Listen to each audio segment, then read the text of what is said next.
Bismillahirrahmanirrahim. Assalamualaikum warahmatullahi wabarakatuh. Selamat malam. Waalaikumsalam warahmatullahi Malam, wabarakatuh. Bu. Malam, Bu. Ya, baik. eh Kayaknya sudah pada hadir semua, alhamdulillah ya. Ya. Jadi kita malam ini mau membicarakan tentang evaluasi mutu sediaan tablet. Ya, evaluasi sediaan tablet. Teman-teman semua sudah membaca dan diharapkan bisa ada ininya ya, ada apa namanya? eh sudah mengetahui gitu loh secara garis besarnya apa. Nanti tinggal kalau misalnya apa hal-hal apa yang memang belum jelas bisa ditanyakan. Nah, untuk kesepakatan kita saya sih sama PJ nih sama Zahra ya, berdasarkan hasil kemarin itu kan kita belum maksimal ya, belum maksimal tuh mungkin dalam artian cara penyampaiannya juga cuma satu arah mungkin ya, gitu ya. Atau mungkin apa namanya materinya belum dibaca ya, teman-teman belum sempat baca karena terlalu mepet diberikannya misalnya pas hari H-nya.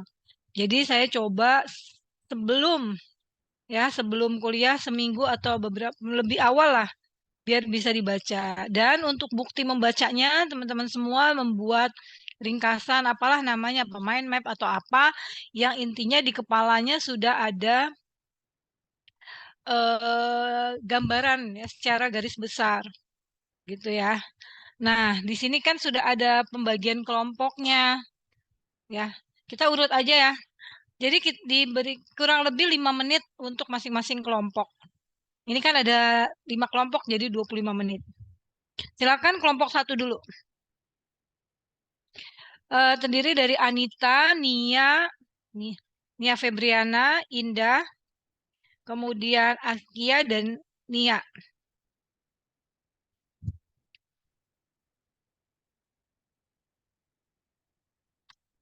Teknisnya mau dibentuk PPT boleh atau menerangkan boleh.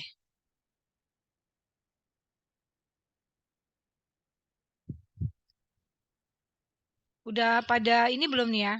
Udah pada tune in belum ya?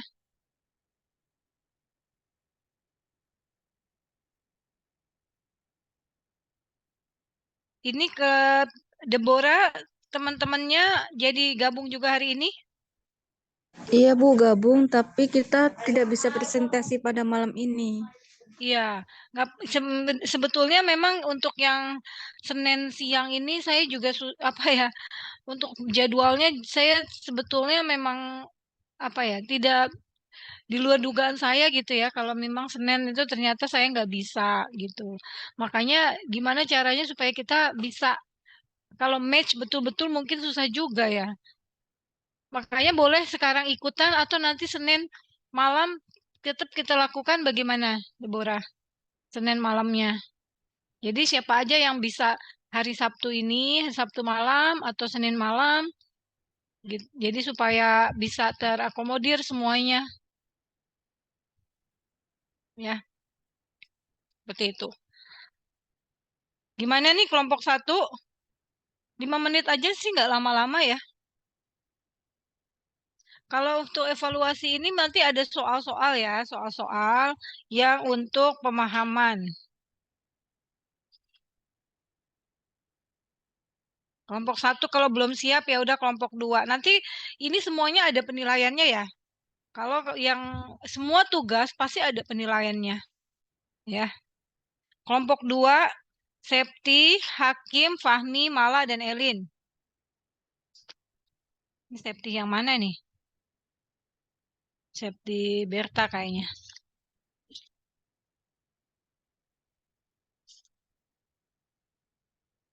Ini teman-teman sudah membaca atau belum ya?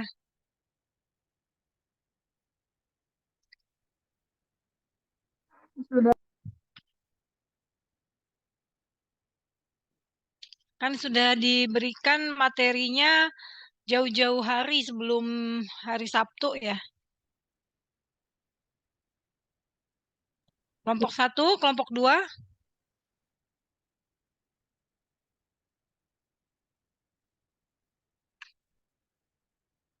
Yang lain lah boleh, kelompok 3, 4, atau 5.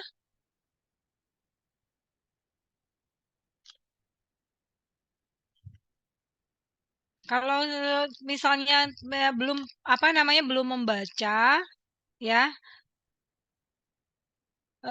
jadi nggak tercapai nih tujuan saya. Tujuan saya tuh supaya kalian tuh sudah setidaknya sudah ada yang jadi ini ya, jadi pegangan, nggak kosong sama sekali. Ibu, Kalau misalnya, ya gimana? kita duluan boleh nggak, Bu? Septi, ya boleh, boleh. Siapa aja duluan? Kelompok ini 3, boleh. Saya Septia Wafa, Kak Mm-mm. Selini Melinda, Kak Maya, Kak Siti Nurmaya, Kak Lulu, sama Kak Ilmi. Mm-mm. Iya, Ilmi betul. 5 menit aja kan ya, Bu?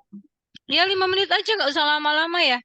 Jadi Iya, Bu. dijelasin aja secara global gitu. Apa aja sih evaluasi mutu tablet tuh apa aja? Udah inti-intinya apa gitu loh. Ya mulai. Izin share screen ya, Bu. Oh iya ya boleh. Sebentar 5 menit nggak lama kok.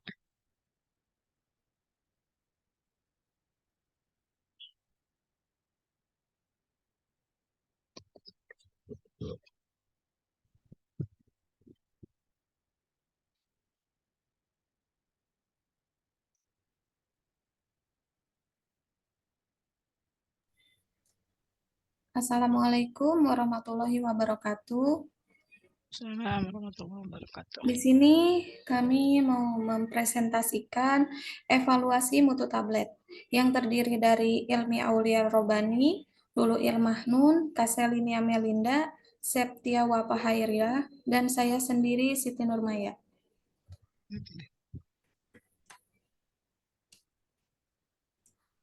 Untuk definisi tablet, tablet merupakan sediaan padat yang Langsung mengandung. aja Siti Nurmaya ya, nah, yang presentasi ya. Langsung aja. Apa tuh evaluasi mutu terdiri dari apa-apa-apa? Ini aja kan 5 menit sebentar ya. Ini aja banyak nih. Evaluasi mutu tablet yang keseragaman ukuran itu apa aja yang diukur, kekerasan dan seterusnya. Baik, Bu.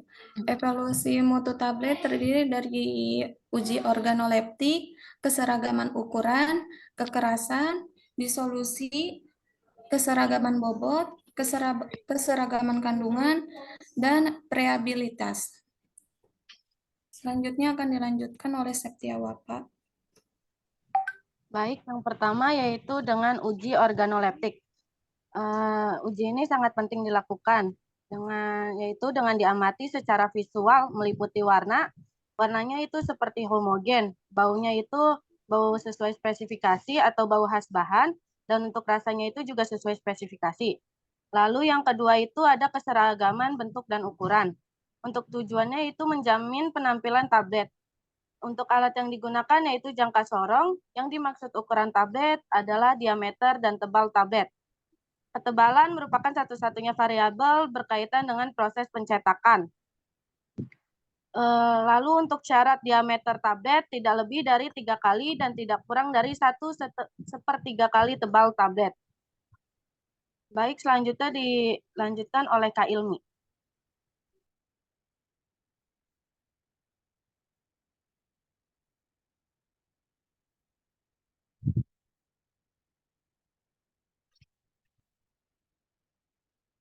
Iya, Ilmi silakan.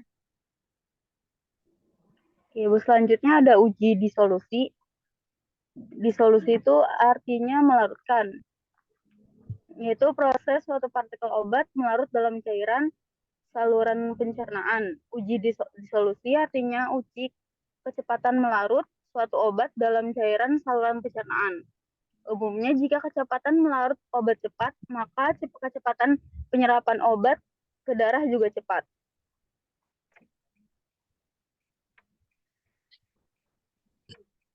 Lalu ada uji kekerasan tablet. Kalau kekerasan tablet cara ujinya itu letakkan satu tablet pada alat uji kekerasan. Ayo, jangan bercanda ya. Maaf, Bu.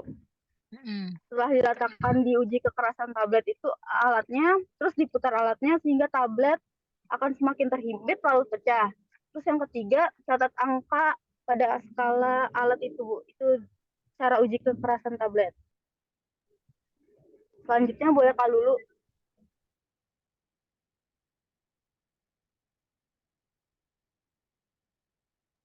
Baik, selanjutnya ada keseragaman bobot, Bu. Di mana uji keseragaman bobot ini untuk menjamin, Bu, agar tablet-tablet yang bobotnya seragam itu memiliki kandungan obat yang sama, sehingga mempunyai efek terapi yang sama. Untuk uji keseragaman bobot, caranya itu yang pertama, ambil 20 tablet secara acak, tiap tablet ditimbang, kemudian dihitung bobot rata-ratanya. Kemudian dihitung persentase penyimpangan bobot tiap-tiap tablet terhadap bobot rata-rata tadi awal. Nah, di sini ada ketentuannya yaitu batas maksimum penyimpangan bobot terhadap bobot rata-rata.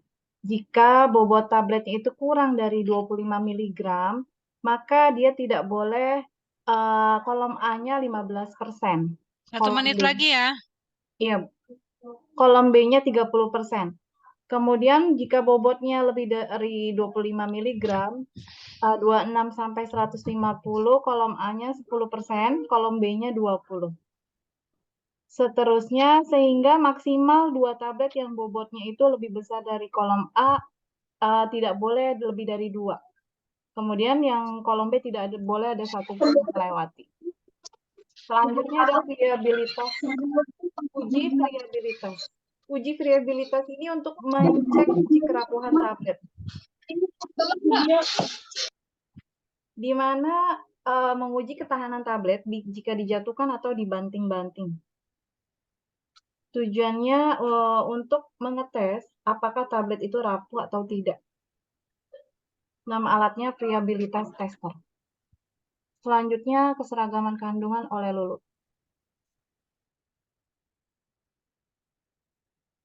Setengah menit. Silakan.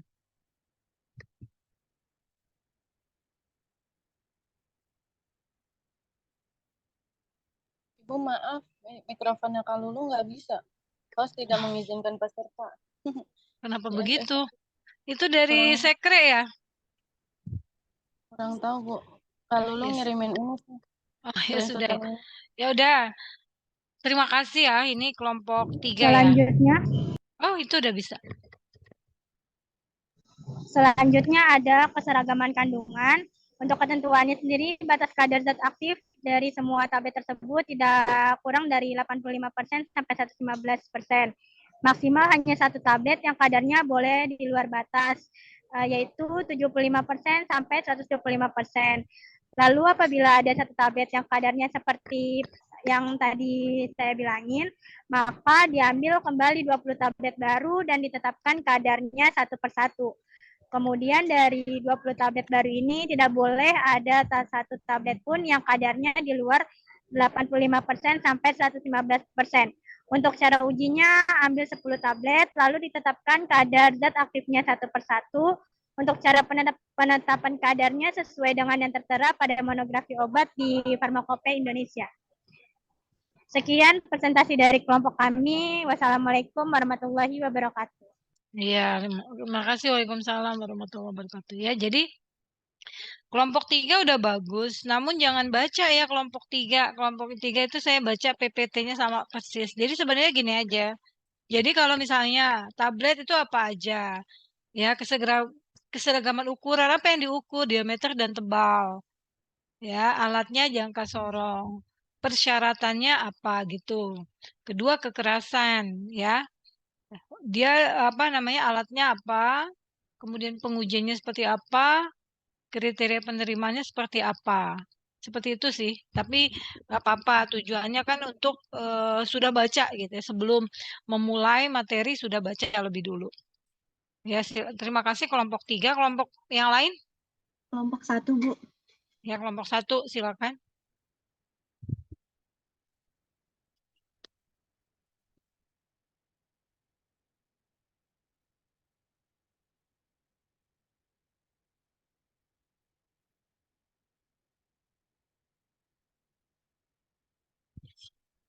Jangan lebih ringkas ya, dari kelompok 3 tadi waktunya lumayan udah lewat banyak. Ya, kelompok 1 habis kelompok 1 kelompok 2 boleh. Ya, kelompok 1 silakan.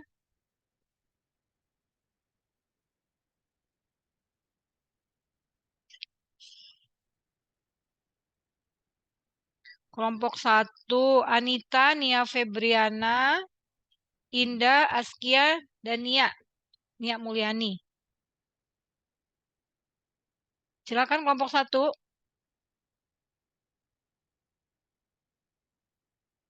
Atau langsung kelompok 2. Lagi loading, Bu. Bentar, Bu. Oh, iya.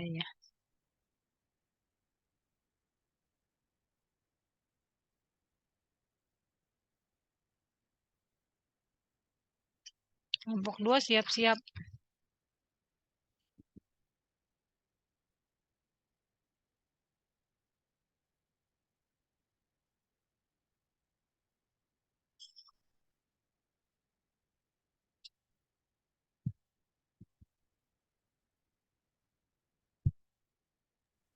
Assalamualaikum warahmatullahi wabarakatuh. Kami dari kelompok 1 dengan beranggotakan Anita Rahman Pertiwi, Nia Febriana, Indah Oktavia, Siti Askia Zahra, dan Nia Mulyani. Di sini kami akan membawakan presentasi tentang evaluasi tablet.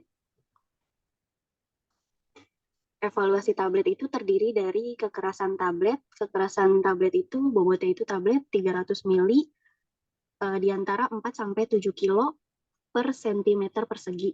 Untuk bobot tablet 400-700 mg itu bobotnya di antara 7-12 kilo per cm persegi.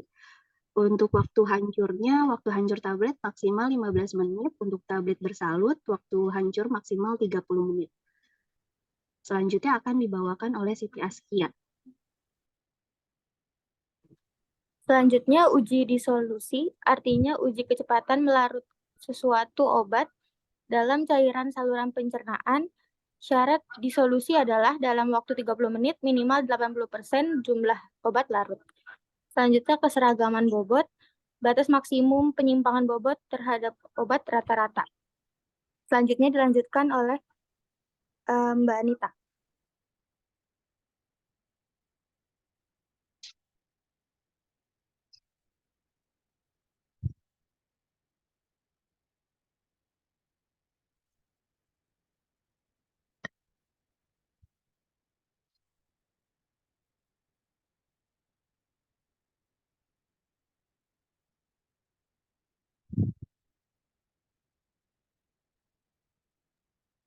Keseragaman kandungan yaitu batas kadar zat aktif dari semua tablet tersebut berkisar 85% sampai 115%.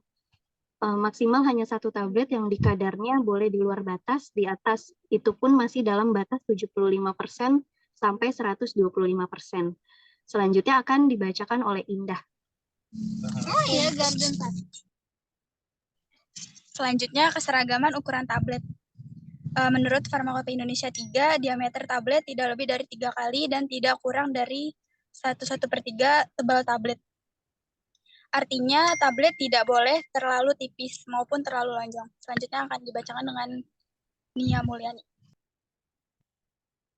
Yang terakhir ada organoleptik, yaitu tablet diamati secara visual seperti bentuk, bau, dan rasa. Sekian dari kelompok kami, kurang lebihnya mohon maaf. Wassalamualaikum warahmatullahi wabarakatuh. Kelompok 1, ini kelompok 1 ya? Iya, Bu. Keregasannya belum ya?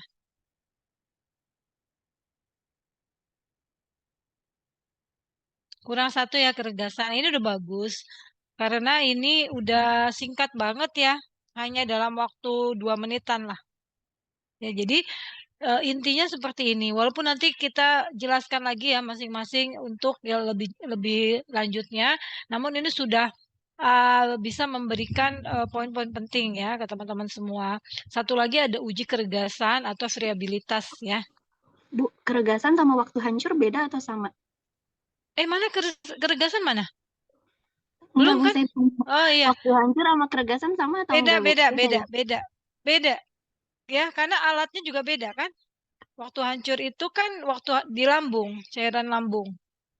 Kalau keregasan itu alatnya dia berputar. Tujuannya kalau keregasan melihat obat yang selama distribusi ya dari produsen sampai ke end usernya, ke konsumen, dia tidak mudah rapuh ya. Jadi jangan sampai kita terima tablet ternyata sudah hancur gitu loh.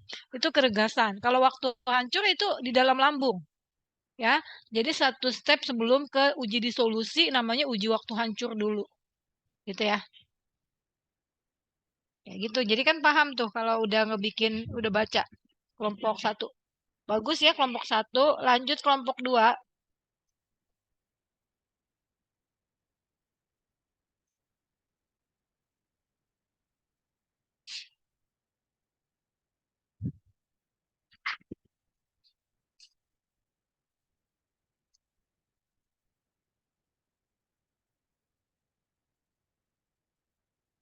Kelompok 2 itu Septi, Hakim, Fahmi, Mala, Elin. Silakan kelompok 2.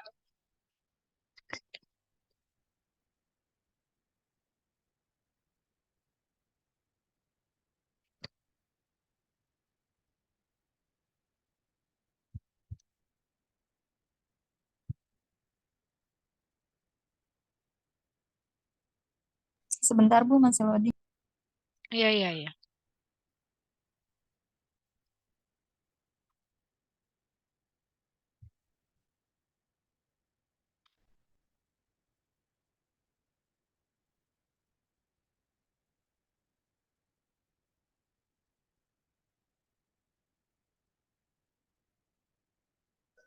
Assalamualaikum warahmatullahi wabarakatuh. Perkenalkan kami dari kelompok 2 yang terdiri dari Kak Septi Berta, Kak Iskandar Hakim, Kak Fahmi Rizky, Mala Komalasari, dan Kak Travelina Endi ingin menjelaskan materi mengenai evaluasi mutu sediaan tablet. Evaluasi mutu sediaan tablet terdiri dari pemeriksaan organoleptis, keseragaman ukuran, keseragaman bobot, keseragaman kandungan, kekerasan, uji disolusi, dan waktu hancur.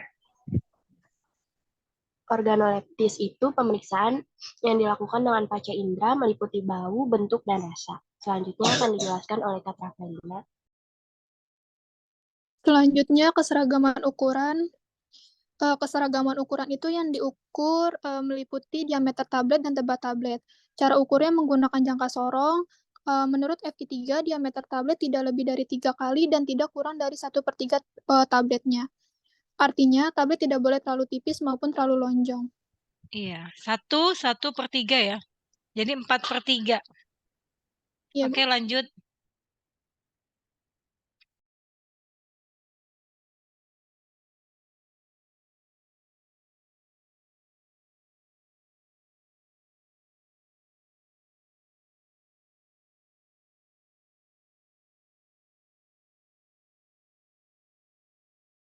Ya, silakan dilanjut kelompok 2 ya.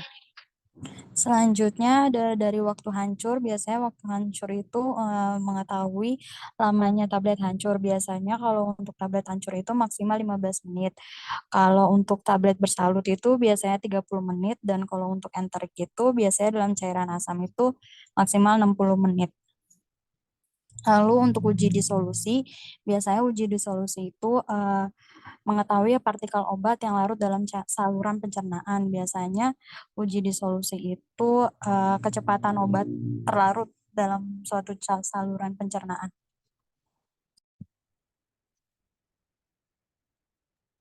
Kemudian ada uji kekerasan tablet.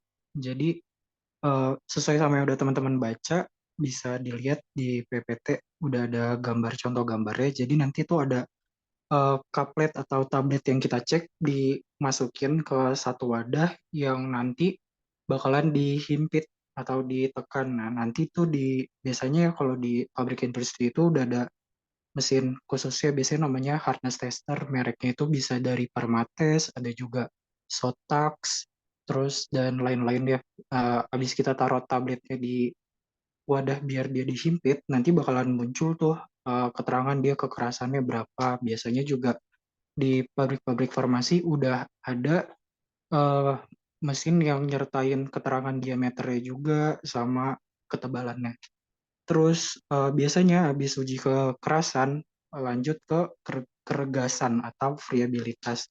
Jadi kayak yang udah dikasih tahu tadi sama Bu Nina, tujuan selain dari tujuan eh, pas proses pendistribusiannya obat, jadi sebenarnya tuh kita cek keregasan buat kita pastiin juga pas proses coatingnya itu berjalan dengan lancar. Karena kan eh, mesin coating itu berputar ya, kayak mesin cuci lah kelihatannya, tapi dalamnya obat. Terus ada cairan penyalutnya. Jadi kalau misalkan keregasannya jelek atau rapuh, bisa jadi di proses coatingnya itu kapletnya juga bakalan hancur. Nah, jadi tujuan pentingnya buat friability juga dari situ. Kalau misalkan hasil friability-nya bagus, bisa kita pastikan juga hasil coatingnya itu bakalan bagus. Dari segi fisik, maksudnya itu dia nggak hancur.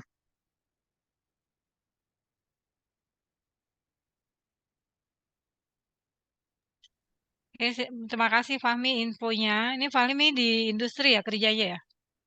Iya, Bu. Oke, terima kasih informasi untuk kita semua. Udah selesai kelompoknya? Keseragaman kandungan belum ya sama bobot?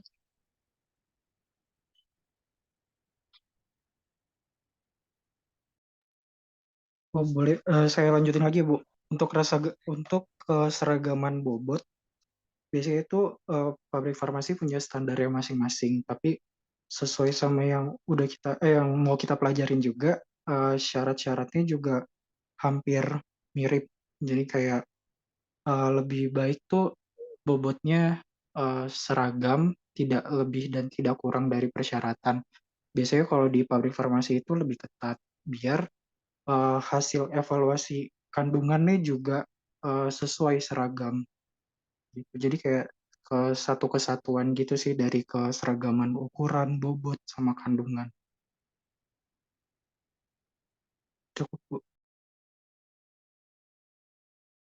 Makasih banyak ya. Ini ada tambahan karena dari langsung ya praktisinya. Jadi ada tambahan informasi untuk kita semua. Dan terima kasih juga ya saya karena memang dulu saya di industri bukan di bagian ini apa namanya produksi ya. Jadi belum sampai detail seperti yang tadi penjelasan Fahmi. Uji kerapuhan bisa juga itu untuk proses coating ya. Memang betul. Karena proses coating itu tabletnya itu kan selama proses penyalutan itu kan dia kayak berputar jadi dibanting-banting seperti itu. Kalau misalnya tablet intinya memang keregasannya tidak memenuhi syarat atau kerapuhannya itu nggak memenuhi syarat, pastinya dia ini tidak mulus kan prosesnya. Oke, tadi kelompok berapa tuh? Lanjut kelompok berikutnya boleh tadi kelompok 2 ya. Kelompok 3 tadi udah ya. Kelompok 4 dan 5 berarti. 4, 5.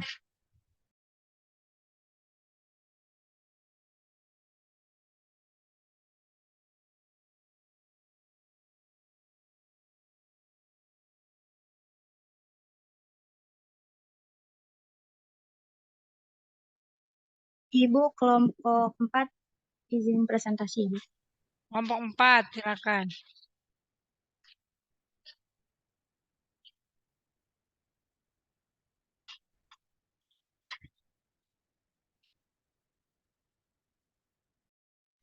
Assalamualaikum warahmatullahi wabarakatuh. Kami dari kelompok 4 terdiri dari Dia Ayu Primastuti, Mutiara Andini, Silvi Nuraini, dan Yulita. Di sini kita akan membahas tentang evaluasi mutu sediaan tablet, di mana ada uji organoleptis. Tablet diamati secara visual dari segi bentuk, bau, rasa, juga warna. Untuk keseragaman ukuran, itu meliputi ketebalan dan diameter tablet, di mana cara pengukurannya bisa menggunakan jangka sorong. Berikutnya ada keseragaman bobot. Keseragaman bobot di sini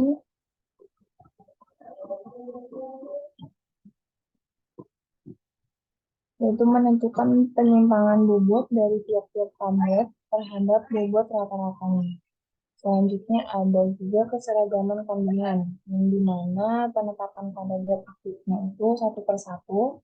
Jadi cara penetapan kadarnya sesuai dengan yang tertera pada farmakope dari monoterapi obat tersebut.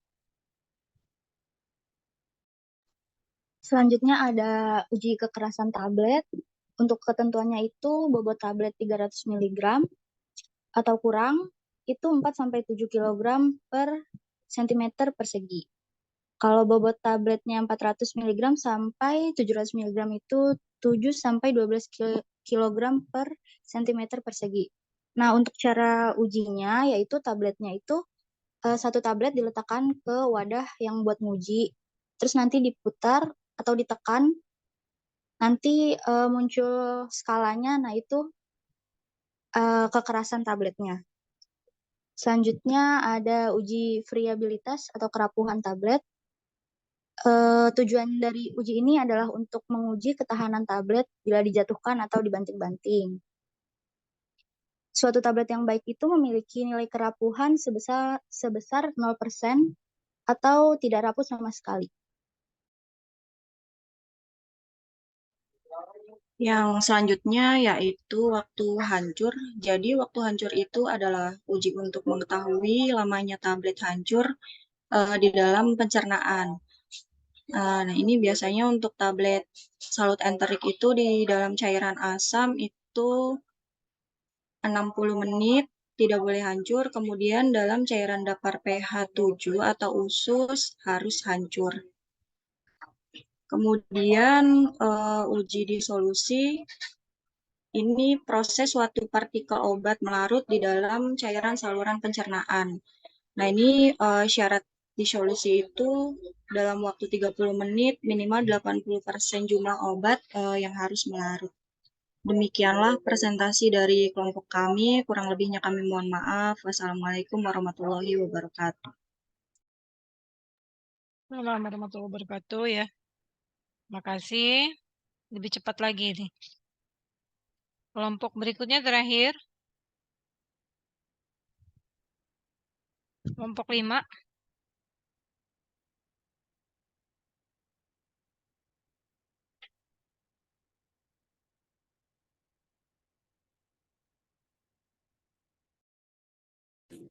Bismillahirrahmanirrahim. Assalamualaikum warahmatullahi wabarakatuh. Perkenalkan, kami dari kelompok 5 yang beranggotakan saya Azahra dan ada teman saya Dia Azahra, Ananda Rahayu, dan Muhammad Romli. Di sini saya akan menjelaskan tentang evaluasi metode sediaan tablet. Dengan judulnya sendiri kita udah tahu nih kalau kita mau mengevaluasi sediaan tablet. Yang pertama itu ada organoleptik, biasanya pengecekan visual, bentuk, rasa, dan bau. Biasanya kalau visual itu kan kita nggak tahu ya hasil tablet itu biasanya ada yang kalau bahasa kefarmasian itu ada yang gopang, ada yang capping, ada yang apa. Makanya biasanya di industri farmasi, kebetulan saya kerja di kimia farma, dia itu ada salah satu divisi yang untuk khusus mengecek organoleptik, yaitu divisi seleksi tablet. Nah, di situ seleksi tablet itu untuk pengecekan visual. Biasanya kalau misalnya ada tablet-tablet yang tidak seragam, entah tulisan KF-nya atau apanya berubah, bisa kita reject. Nah, lalu ada keseragaman ukuran. Mengukur diameter tablet dan ketebalan menggunakan alat jangka sorong. Biasanya ini tuh waktu di percetakan, saat mencetak tablet, itu ada pengecekan sekitar 20 atau 10 menit sekali untuk tetap meyakinkan si operator kalau ketebalannya dan diameternya itu masih sama. Atau kalau misalnya hasil tabletnya udah selesai, biasanya dicek sama QC untuk keseragaman ukuran. Jadi selain sama QC, sama operator pun selalu dicek biasanya. Lalu ada keseragaman bobot, didefinisikan sebagai derajat keragaman jumlah zat aktif dalam satuan sediaan. Ini juga biasanya dicek di lab QC, biasanya kalau di kimia farma itu di lab IPC-nya. Boleh dilanjut?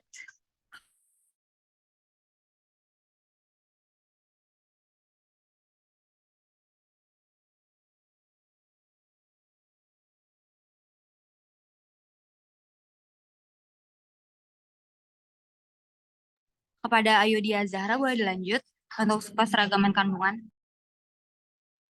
Oke, Bu, saya lanjut. Selanjutnya ada keseragaman kandungan.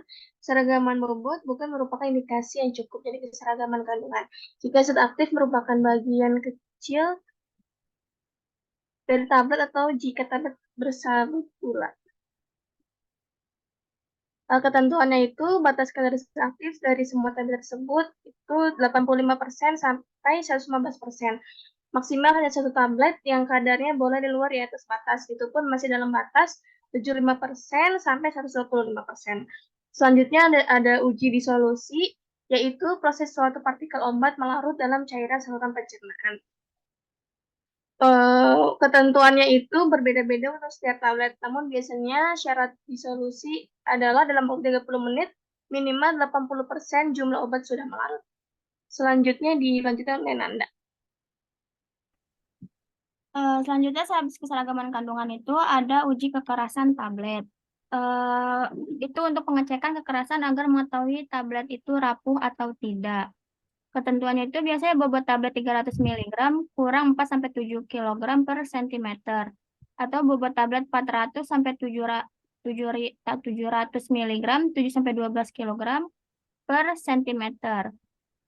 Caranya itu tablet diambil sebanyak 20 tablet lalu dibersihkan, kemudian ditimbang, lalu dimasukkan ke alat yang namanya itu variability tester untuk diuji. Itu diset dengan kecepatan putaran 25 rpm selama 4 menit. Tablet dikeluarkan lalu dibersihkan dan ditimbang kembali. Selanjutnya ada variabilitas atau uji keregasan. Menguji ketahanan tablet bila dijatuhkan atau dibanting-banting. Itu ketahanan permukaan tablet terhadap gesekan yang dialami selama pengemasan, pengiriman, dan penyimpanan.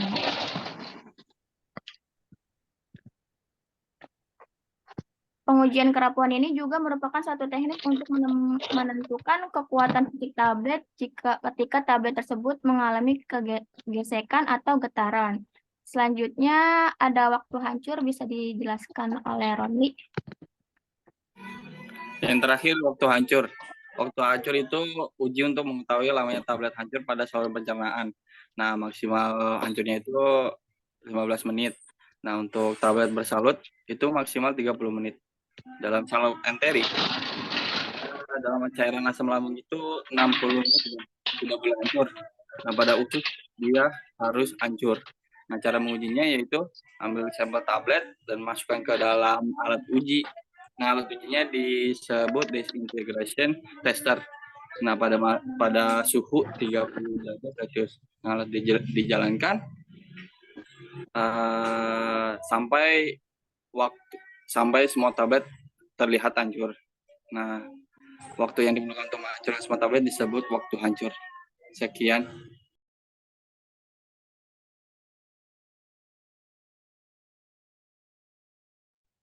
Sekian presentasi dari kelompok kami. Kami tutup dulu. Wassalamualaikum warahmatullahi wabarakatuh.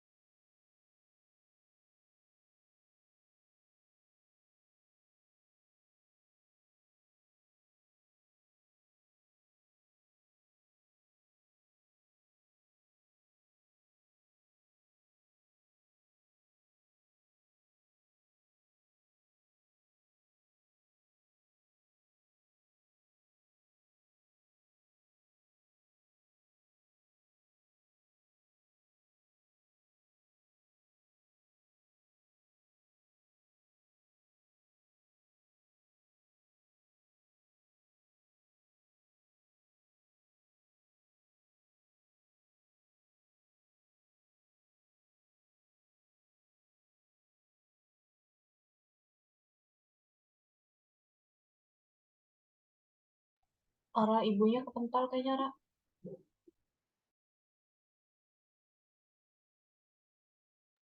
Ibu tadi keluar room, keluar Zoom. Kayaknya koneksinya deh. Soalnya aku chat checklist. Iya, kepental. Mohon ditunggu ya teman-teman. Ya, karena Keluar. Lempar. Oke ya, saya tadi sudah dengar semuanya. Secara umum betul, tinggal ada penyempurnaan aja ya. Mungkin karena belum begitu sekedar membaca ya, perlu ditambahkan untuk aplikasinya. Mari kita sama-sama ini ya, Sorry. Share, saya izin share.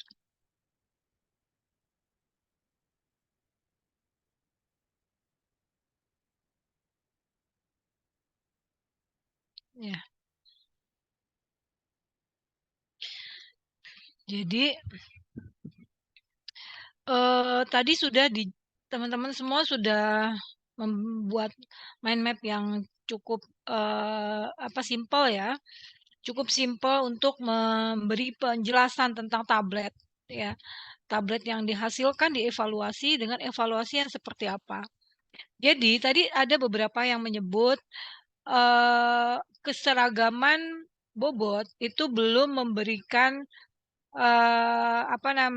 menggambarkan tentang kandungan yang ada di dalam zat aktif yang ada di dalam tablet. Yaitu memang di dalam Farmakope Indonesia 6 yang sekarang ya, untuk keseragaman bobot dan istilahnya bukan keseragaman bobot.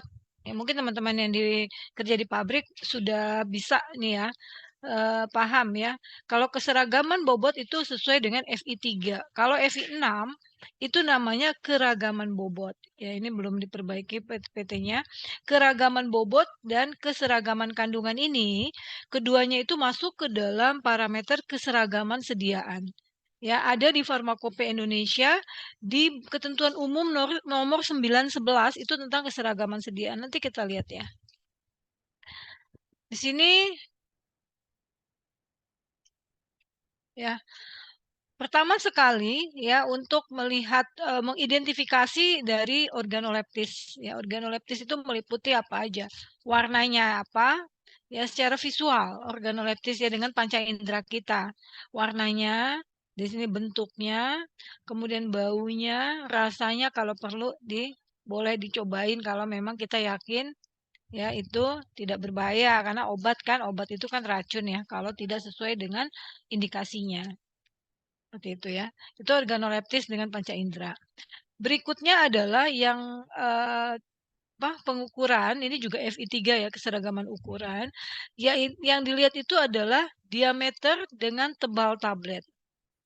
Diameter dengan tebal tablet ini sebetulnya adalah parameter dari mesin cetak yang digunakan ya, punch-nya dengan dice-nya ya. Jadi ukuran dari dice itu untuk diameternya.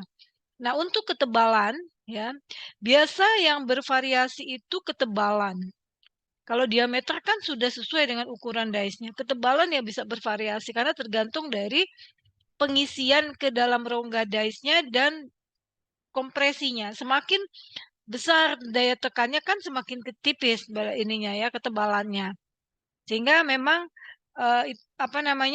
tetap perlu dikontrol ya tadi di Kimia Farma ya, tiap berapa menit gitu ya, 10 menit atau berapa tadi 20 menit dia sampling ya, operatornya sampling. Ya, operator sampling untuk memastikan bahwa bekerja dengan baik mesinnya. Ya. Jadi sebetulnya suatu proses dalam pembuatan obat itu sudah divalidasi sebetulnya. Validasi proses namanya. Dan validasi proses itu biasanya pakai 3 batch. Nah, itu dengan divalidasi itu sudah diketahui bahwa proses validasi, misalnya kita buat tablet paracetamol secara granulasi basah. Ya, senantiasa proses yang sudah diterapkan sudah diatur ya. Untuk mesinnya ternyata settingannya berapa nih settingan untuk volume dice-nya, kemudian tekanan punch-nya itu berapa, itu sudah disetting semua, sudah divalidasi. Jadi nanti antar batch ke batch itu senantiasa memberi hasil yang memenuhi syarat. Ya kan? Jadi itu pekerjaan di R&D yang mengawalinya. Kemudian setelah misalnya 3 batch pertama sudah oke, sudah divalidasi, baru diserahkan ke bagian pemastian mutu QC. Ya, QC. Nah, untuk diameter dengan tebal tablet ini diatur, dimensinya diatur ya menggunakan jangka sorong untuk ngeceknya. Nah, ketentuannya diameter ini maksimal 3 kali tebal. Tapi diameter paling sedikit minimal 4/3 atau 1/3. Itu ukurannya ya. Berikutnya yang tadi keseragaman bobot. Nah, ini keseragaman bobot sesuai FI3. Ya. Keseragaman bobot itu biasanya setting di operator ya pada saat mau frequently. Jadi berapa menit sekali. Itu biasanya masing-masing industri punya inian sendiri-sendiri. Intern pabrik punya data sendiri-sendiri ya. Ada yang tiap 15, 20 atau 30 ya. Itu tergantung data validasi prosesnya. Ya, jadi pada saat diuji ya, menguji dari 20 tablet itu penyimpangan terhadap kolom, penyimpangan tiap unit terhadap bobot rata-ratanya ini diberikan toleransi ya, di mana dari 20 tablet itu maksimal 2 yang menyimpang dari kolom A dan tidak boleh satu pun menyimpang dari kolom B. Tidak boleh. Ya, ini diambil 20 tablet, kemudian ditimbang, dihitung bobot rata-rata, lalu tentukan bobot tiap-tiap tablet. Ya, ini yang keseragaman bobot FI3. Jadi dia mau melihat apakah setiap kali hasil yang jadi biasanya ada peta kendali ya, kalau yang di industri ada peta kendali berapa yang diperbolehkan, range bobot yang diperbolehkan. Kalau ini kan patokannya ya. Kalau di industri di base record-nya itu sudah ada peta kendalinya. Ya, jadi dia ada hijau, ada kuning, ada merah. Kalau yang merah tuh sama sekali nggak boleh di bobot itu. Kalau yang kuning artinya sudah warning bobotnya. Kalau yang hijau itu yang memang dikehendaki, yang memang masih masuk ketentuan. Gitu biasanya ya. Nah, yang tadi sudah Ibu bilang, kalau di dalam farmakope 6, FI6, itu ada pengujian namanya keseragaman sediaan. Nomor pengujiannya 911. Jadi di sini dijelaskan tentang keseragaman sediaan itu didefinisikan sebagai derajat keseragaman jumlah zat aktif dalam satuan sediaan. Jadi kalau yang tadi bobot kan belum mengkonversi terhadap zat aktif yang ada di dalamnya. Jadi misalnya paracetamol tablet. Ya, kalau diuji keseragaman bobot itu cuma buat penimbangannya doang, tapi tidak menjamin homogenitas zat aktif yang ada di dalam tiap tablet. Ya. Kalau yang FI6 itu lebih ketat ya. Jadi keseragaman sediaan itu dia melihat derajat keseragaman jumlah zat aktif di dalam sediaan. Nah, keseragaman sediaan itu ada 2, yaitu keragaman bobot dan keseragaman kandungan. Perbedaannya, kalau keragaman bobot itu untuk bobot-bobot yang besar. Zat aktifnya banyak ya, kayak paracetamol. Itu kan kandungan zat aktifnya 500 mg, mungkin bobot totalnya cuma 700, 800, jadi dia lebih dari 50% kandungan zat aktif. Nah, kalau yang kecil bagaimana? Kayak diazepam itu kan kandungan zat aktifnya cuma 2 mg atau 5 mg terhadap bobot tablet ya. Itu yang tablet kecil ujinya dengan keseragaman kandungan. Ya, keseragaman kandungan lebih teliti lagi. Karena kalau keseragaman kandungan itu pelaksanaannya menetapkan kadar tiap unit. Jadi tiap misalnya tablet ya satu per satu diuji kadarnya. Ya, itu keseragaman kandungan. Kenapa begitu? Karena tablet-tablet yang kecil yang kandungannya kurang dari 25 mg per unit ya, misalnya kayak diazepam 2 mg, alprazolam apalagi lebih kecil lagi ya. Kemudian kayak tablet-tablet digoxin apalagi itu keseragaman kandungan karena lebih sedikit aja 1 mg aja itu persentasenya kan bisa 100% ya. Kalau misalnya dia kan alprazolam 1 mg, kelebihan 1 mg itu kan jadi 100% ya. Dan itu berbahaya terhadap efek efek sampingnya nanti malah bukan efek terapi, malah timbul efek toksik bisa jadi ya. Makanya ada keseragaman kandungan ya. Jadi sudah secara mutu itu sudah dipersyaratkan ya keseragaman kandungan namanya. Jadi uji keseragaman kandungan itu berdasarkan penetapan kadar dari masing-masing zat aktif di setiap sediaan. Jadi untuk menentukan apakah kandungan masing-masing masih terletak dalam batas yang ditentukan ya tadi ya.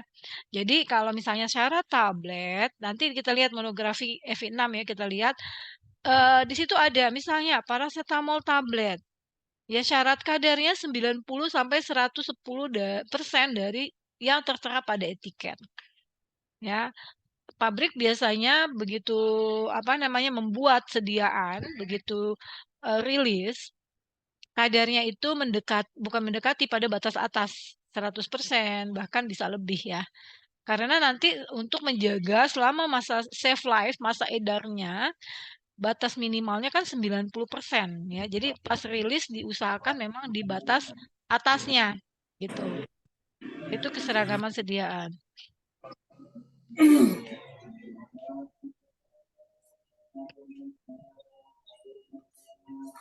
Nah, kalau kita perhatikan, sekarang FI 6 itu sudah ada suplemen 2 ya. Kalau suplemen 1 itu tahun 2022 bulan April kalau nggak salah ya. Kalau suplemen 2 FI 6 itu per Januari yang direvisi per Maret 2023. Suplemen 2 itu untuk uji tambahan untuk sediaan-sediaan sirup. Tolong ini ya yang lain tolong di ini ya, di mute itunya, Zoom-nya. Ya. Jadi nanti kalian harus tahu bahwa Farmakopeia Indonesia 6 itu yang terbit tahun 2020 itu sudah punya 2 suplemen 1 dan suplemen 2. Kalau FI 6 ya, itu untuk keseragaman kandungan itu zat aktif 50 mg. Bedanya di sini nih, zat aktifnya 50 mg atau kurang. Namun kalau suplemen itu 25 mg. Jadi sekarang kalau 50 mg pakainya masih keragaman bobot. Kalau sudah 25 mg baru pakai yang keseragaman kandungan. Seperti itu perbedaannya. Ya, kalau kandungan. Nah, keseragaman kandungan ini batasannya 85 sampai 115. Ya, ini sebetulnya persyaratan yang ada di FI 5. 85 sampai 115. Kalau FI 6 itu nanti kita lihat ya, lebih detail ya Farmakopeia Indonesia 6 itu. Jadi semakin yang update itu tentunya lebih menjamin mutu untuk keselamatan ini sih tujuannya untuk lebih melindungi masyarakat ya. Jadi kalau kita lihat dulu ya FI 5 ini batasan kadar zat aktif itu 85 sampai 115% dari yang tertera pada etiket. Jadi kalau misalnya paracetamol kalau nggak mungkin ya kalau keseragaman kandungan tuh yang kecil kandungannya. Misalnya yang kecil CTM gitu ya, CTM. CTM kan 4 mg per tablet. Nah, itu ujinya keseragaman kandungan. Diuji per tabletnya diuji. Nah, apabila dapatnya kandungannya misalnya ini dari bobot rata-ratanya ya, range-nya 85 sampai 115. Nah, di sini persyaratannya maksimal hanya 1 tablet, kadarnya di luar batas, hanya 1 tablet. Itu pun masih dalam batas 75 sampai 125%. Ya. Apabila ada 1 tablet yang kadarnya seperti poin B, maka diambil lagi, ditambahkan 20 tablet. Dari awalnya 10 tablet, begitu dicek kadarnya 1 per 1 ada di luar batas 75 sampai 125, tambahkan 20 tablet baru ya, jadi total 30. Maka dari 20 tablet baru tidak boleh ada satupun yang kadarnya di luar 85 sampai 115. Jadi awalnya 10 ya. Kalau misalnya sudah masuk 85 sampai 115 sudah memenuhi syarat cukup 10 aja. Namun jika ada satu ya yang di luar 85 115 namun satunya itu di dalam batas 75 125. Jadi kalau 1 tabletnya itu misalnya 60% terhadap kadar rata-rata yang ada di monografi itu nggak boleh. Dia batasannya satunya 75 sampai 125. Maka tambahkan 20. Jadi total 30. Nah, dari 30 tadi itu tidak boleh lebih tidak hanya satu gitu yang kadarnya di luar 85 sampai 115. Yaitu untuk keseragaman kandungan yang FI 5. Kita selesaikan dulu ya, nanti kita lihat yang keseragaman kandungan FI 6 karena agak lebih kompleks lagi hitungannya. Jadi teman-teman perlu tahu ya karena kita ada teman-teman yang di industri atau yang memang nanti mau melanjutkan apoteker ya, jadi punya pengetahuan tentang farmakope. Ya, farmakope kita memang mengacu dari beberapa farmakope internasional ya, farmakope Indonesia. Jadi farmakope Indonesia itu dibuat oleh Badan POM. Namun yang yang mengeluarkannya itu dari Kementerian Kesehatan. Ya, jadi substansinya yang buat tuh di Badan POM. Nah, kita lihat uji berikutnya kekerasan. Ini alatnya ya. Alatnya kalau di lab kita yang ini ya, yang masih manual.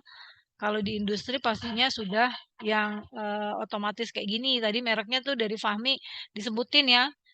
RWK biasa ada juga ya Fahmi di sana Fahmi. Fahmi di pabriknya mana? Di Ultrasakti, Bu. Oh iya. Kalau saya biasanya suka ininya RWK suka tahu ininya ya, alat-alatnya. Tadi sotak juga ada ya. Sotak itu biasanya disolusi. Ini RWK ada juga. Ini alat kekerasan ada juga ya, sotak ya. Ada, Bu. Kayaknya yang versi barunya deh, Bu. Oh, versi baru ya. Soalnya Ya. udah touchscreen. Oh, udah inilah yang lebih update sekarang ya. Semua serba digital, udah tinggal cepet klik-klik aja muncul semuanya deh ya. Nah, kekerasan tablet, jadi pada prinsipnya sebetulnya kekerasan itu adalah indikator dari kekuatan tablet. Ya, jadi tablet dalam formulasi kan kita tahu menggunakan binder ya. Binder itu berapa kekuatan binder itu tercermin dari kekerasan tabletnya. Tablet yang menggunakan binder yang cukup baik ya, kan binder itu mempengaruhi kekuatan granul ya kan. Nanti dari granul itu kemudian dengan adanya pengempaan dari mesin tablet ya, kekerasan juga dipengaruhi oleh tadi kekuatan pressure dari mesin cetak ya. Namun kan kekerasan itu nggak boleh terlalu tinggi. Kenapa? Karena kekerasan itu dikhawatirkan juga mempengaruhi waktu hancur. Takutnya kalau kekerasan terlalu tinggi menyebabkan waktu hancur terlalu lama gitu ya. Tapi itu kembali lagi ke formulasi ya. Kalau memang formulasinya baik, ada yang tablet kekerasannya cukup tinggi, namun daya waktu hancurnya cepat, bahkan kurang dari 1 menit tuh sudah hancur. Ininya tabletnya itu formulasinya bagus ya. Kan dari formula kita tahu yang kemarin tuh misalnya kita menggunakan Avicel. Avicel tuh memiliki kan kalau kita kembali lagi ke excipient ya. Avicel ya, mikrokristalin selulosa itu kan sifat bindernya bagus, waktu hancurnya juga bagus. Ya, namun harganya lumayan ya kan. Makanya suka dikombinasi dengan laktosa seperti itu ya. Jadi kekerasan itu menunjukkan kekuatan dari tablet tadi ya. Kekuatan di sini bisa ketahanan tadi tablet dari pada saat distribusi atau memang pada saat dia proses selanjutnya dari tablet ya kan. Tablet itu kan nantinya akan kalau yang di coating ya perlu proses coating kan, ini masih tablet inti yang kita cek ya. Atau nanti mungkin pada saat pengemasan ya sampai ke tangan konsumen ya. Jadi kekerasan sudah ditetapkan. Nah, ketentuan ini adalah ketentuan secara umum. Walaupun pabrik punya sendiri spek internal, berdasarkan data validasinya itu boleh-boleh aja. Karena kekerasan tablet ini tidak masuk ke dalam monografi. Nanti kalian bertanya-tanya apa ya itu monografi? Nanti kita lihat di Farmakope Indonesia. Monografi itu adalah uraian dari zat aktif atau obat jadi ya yang memberikan persyaratan baik fisik, kimia, mikrobiologi dari suatu obat atau bahan obat itu ya. Ada di Farmakope Indonesia. Ini kekerasan. Kemudian nih alatnya yang tadi sama juga ya. Kemudian berikutnya uji friabilitas atau kerapuhan atau keregasan. Jadi dia itu tidak tidak rapuh, tidak gampang rapuh terhadap goncangan. Ya. Idealnya sebesar 0, tapi nggak mungkin ya kalau 0 ya. Toleransinya masih diperbolehkan sampai 1% maksimal. Ya. Jadi menggunakan 20 tablet. Jadi tabletnya itu dibersihkan kemudian ditimbang. Jadi nanti diambil data awal dan data akhir. Nanti dicek berapa selisihnya terhadap bobot awal. Nah, itu maksimal 1%. Ya. Nah, alatnya itu sudah disetting. Dia berputar selama 100 putaran. Ya, dengan kecepatan 25 RPM selama 4 menit. Berarti kan 100 putaran. Ya. Itu nanti dicek berapa bobot akhir. Bobot awal tadi udah dicek, di datanya kita ambil, kemudian setelah selesai dia 4 menit dia berhenti, kita bersihkan dan kita timbang 20 tablet tadi berapa gram beratnya. Nah, nanti selisihnya dipersentasekan terhadap bobot awal. Ya, itu adalah nilai variabilitas. Ya, jadi ini kerapuhan bobot awal satu itu kan W0 ya. W0 dikurang W akhir bobot setelah diputar dibagi W0. Ya, dikali 100%. Itu adalah nilai kerapuhan. Ini alatnya ya, alat yang berputar ini ada di lab. Di lab tablet kita ada alat uji kerapuhan ini. Ya. Ini RPM-nya di sini. Ini 25 RPM ya, ini 25 RPM, sebelah kiri kanan adalah waktunya. Kemudian berikutnya waktu hancur. Waktu hancur itu ada di ketentuan farmakope nomor pengujian 1251 waktu hancur. Ya, jadi berapa lama waktu yang dibutuhkan oleh tablet untuk hancur di dalam saluran pencernaan. Jadi ibaratnya itu dianalogikan seperti lambung kita ya. Jadi mekanisme tablet itu dia akan hancur menjadi granul ya. Dari granul dia akan terlarut menjadi partikel-partikel ya, atau serbuk-serbuk. Nah, jadi waktu hancur itu adalah indikasi untuk disolusi. Diharapkan kalau waktu hancurnya baik, disolusinya juga baik. Meskipun nggak selalu begitu. Ada yang waktu hancurnya masuk, disolusinya tidak memenuhi syarat. Ya, karena disolusi itu adalah kelarutan, ukuran kelarutan. Kalau hancur kan cuma dari tablet menjadi granul. Kalau disolusi dari granul terlarut menjadi granul pecah menjadi serbuk powder dan dia terlarut ada di dalam darah, diukur berapa kadarnya. Ya. Untuk waktu hancur itu menggunakan 6 tablet. 6 tablet persyaratannya untuk tablet inti dia harus hancur 6-6-nya maksimal 15 menit. Kalau ada satu aja yang tidak hancur, maka kita ulangi pengujiannya menggunakan 6 tablet tambahan. Sampai 2 kali 6 jadi 12 tablet. Ya. Kita uji jadi total 18 tablet.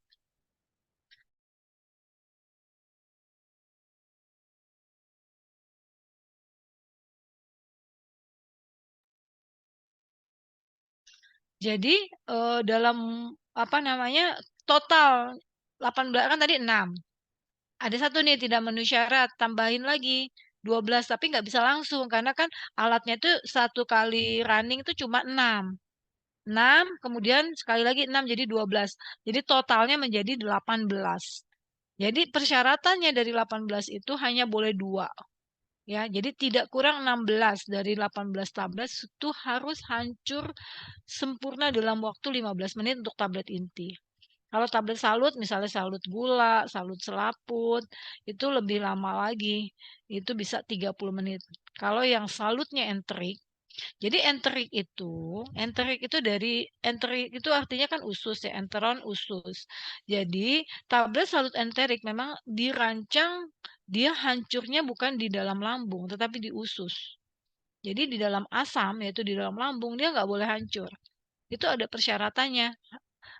Walaupun secara waktu hancur nggak boleh hancur. Tapi untuk kelarutan atau disolusi, dia ada toleransinya berapa persen gitu ya. Nah, enterik itu hancurnya di dalam usus, enteron, yaitu usus pH 7. Ya, tablet-tablet yang seperti apa yang hancur tablet salut enterik? Tablet yang dirancang, kenapa di salut enterik? Itu salah satunya karena tablet itu mengiritasi lambung. Ya, contohnya adalah tablet ini asetosal ya, asetosal yang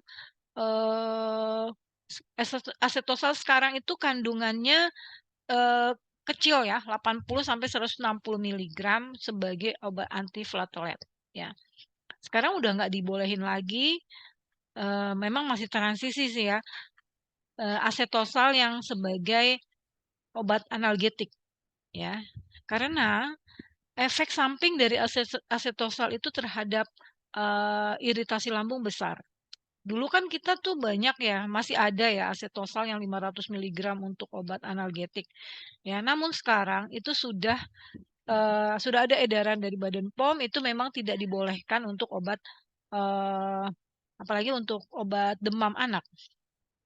Ya, yang asetosal udah nggak boleh. Obat demam itu kalau nggak paracetamol, kalau nggak ibuprofen.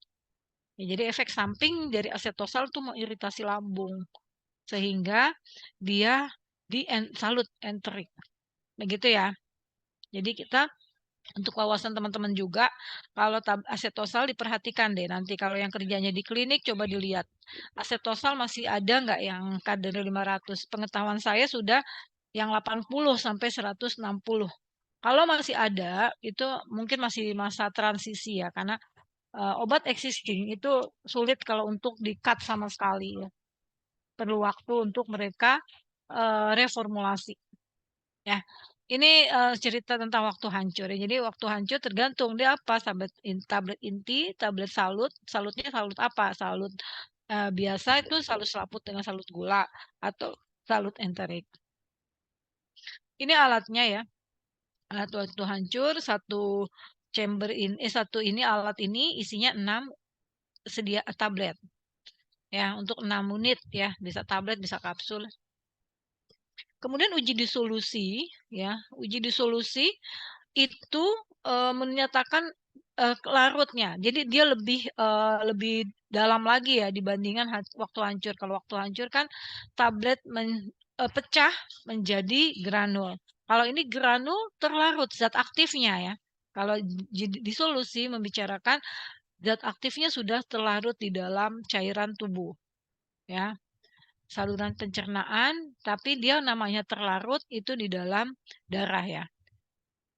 Nah, umumnya jika kecepatan melarut obat cepat, maka kecepatan penyerapan obat juga cepat.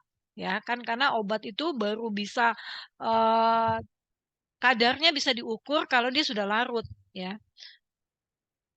Jadi harus larut dulu sebelum mencapai ke aliran darah. Ke aliran darah berarti sudah sistemik ya, akan tersebar ke seluruh tubuh. Bedanya dengan waktu hancur, kalau pada waktu hancur obat tidak harus melarut dulu ya. Jadi waktu hancur itu hanya ukuran suatu tablet hancur menjadi granul itu aja. Jadi nggak membicarakan dia larut atau belum zat aktifnya enggak. Nah itu step berikutnya baru disolusi. Dia larut. Larut dulu di dalam saluran cerna baru nanti masuk ke dalam aliran darah. Gitu. Uji disolusi. Nanti ke uji disolusi ada persyaratannya ya. Ada beberapa step juga. Memang uji disolusi tergantung dari masing-masing monografi. Jadi ada ketentuan misalnya obat paracetamol, obat CTM atau obat yang lain ya. Tiap monografi punya persyaratan sendiri-sendiri. Nah, jadi ini alat uji disolusi ya. Alatnya di sini kalau dilihat dari tipenya ada yang seperti ini namanya basket, ada yang seperti dayung. Tipenya sebenarnya ada 4 tipe ya kalau nggak salah di Farmakopeia Indonesia. Namun yang banyak dipakai di monografi kita di FI adalah tipe 1 dan tipe 2. Tipe 1 ini basket seperti ini. Tipe 2 ini pedal ya, dayung atau pedal ya. Pedal ya, dayung atau pedal. Ini tipe 2. Kalau tipe 1 basket atau keranjang. Jadi media yang ada di dalam ini ya. Jadi ini isinya tuh 900 mili medianya. Tapi tergantung masing-masing monografi. Ada yang 500, ada yang 900, tapi rata-rata 900. Jadi namanya medium disolusi. Tergantung jenis cairannya macam-macam ya. Ada air, bisa asam, bisa dapar ya. Cairan ini sesuai masing-masing monografi, kemudian diset pada suhu 37 derajat. Suhunya adalah suhu tubuh. Nanti ke dalam cairan tersebut dimasukkanlah ini, batang ini, ya, yang tempat dari tabletnya, tempat tabletnya. Di sini basket atau pedal. Dia akan berputar, ya. Begitu settingan di sini ya, berapa RPM nanti disetting di sini, berapa RPM dan berapa menit. Nah, disetting kecepatan dan waktunya. Nah, nanti apabila waktunya sudah selesai, misalnya 15 menit, biasanya berapa ya? 30 menit ya, 30 menit, 45 menit. Nah, itu kembali lagi ke masing-masing monografi. Harus terlarut sebesar nilai Q gitu ya. Nanti berapa nilai Q? Kita lihat masing-masing monografinya berapa persyaratannya. Nih. Nah, saya mau tunjukkan yang pengujian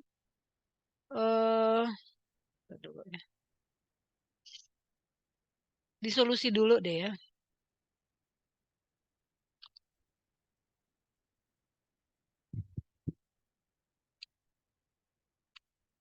Ya. Jadi untuk disolusi di sini ada step-stepnya juga. Tadi kayak waktu hancur ya. Waktu hancur itu kan 6 tablet sudah harus hancur semuanya. Jika satu tablet tidak hancur, dia nambah lagi sebanyak 6 dan 12 ya, jadi 6 sama 6. Untuk disolusi step 1, tahap 1 dari 6 yang diuji ya, dia sudah harus dulu. 6-6-nya itu kelarutannya itu adalah Q plus 5. Nilai Q itu ada pada masing-masing monografi. Misalnya Q 80, Q 75. Ya. Dia nilai disolusinya memenuhi syarat. Kita gedein dulu.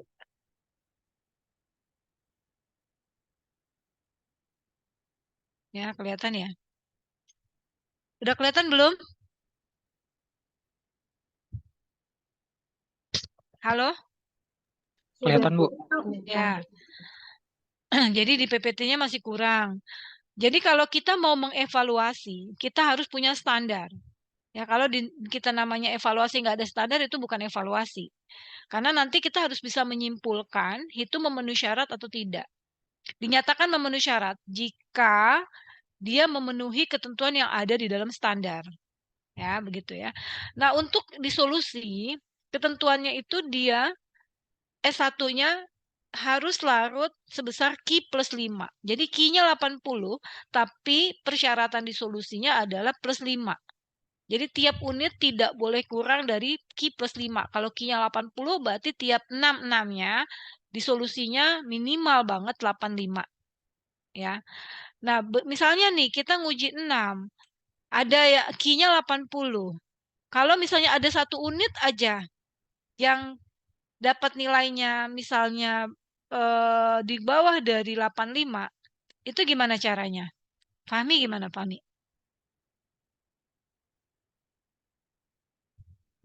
Ngerti nggak pertanyaannya, Fahmi?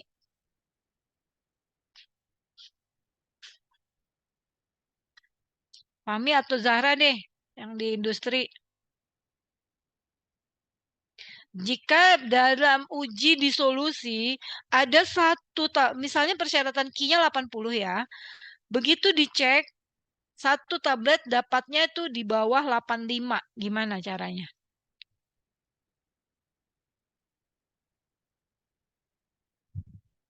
Udah pernah belum ada kasus kayak gitu?